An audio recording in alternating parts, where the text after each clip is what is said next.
His speech at NATO went well, but he had auto cue, teleprompter as it's called in the States. This next appearance, no such luxury. Will it be make or break?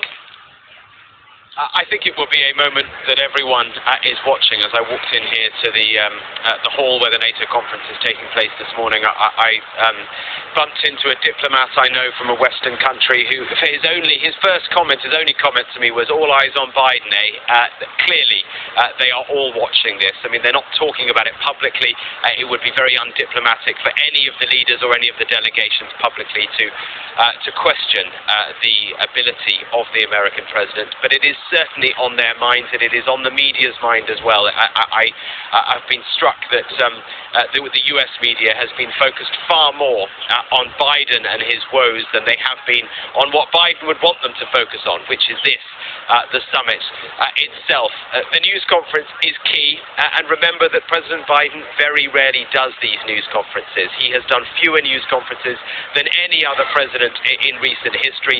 The view of his team has always been that he is not great at these, and not to expose him to these unteleprompted, unauto-cued moments. What we don't know is the extent of the news conference. I mean, will it be a lengthy hour and a half session where effectively a free-for-all where anyone can ask a question? I doubt it. I think there will be set questions from a set group of journalists. We'll all be allowed in there. We'll be there. Sky will be there later on. But how many people will actually be able to ask questions, and how long will the news conference go on for?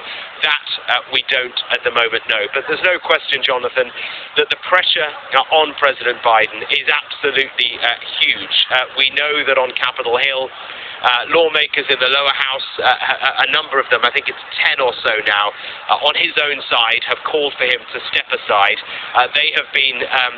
Those calls have been compounded by a smaller number of senators in the upper house, Democratic senators, who are also expressing significant concern. And then privately, many more are talking to journalists in the US media, saying that they have concerns as well. So massive pressure on President Biden, compounded even more by that letter in the New York Times by George Clooney, celebrity, actor, mega donor for the Republican Party, a man who came out just a week after he had been alongside President Biden at a fundraising event in California, and he said yesterday, Biden needs to go. He said with a heavy heart, he needs to go. He cannot win the presidency.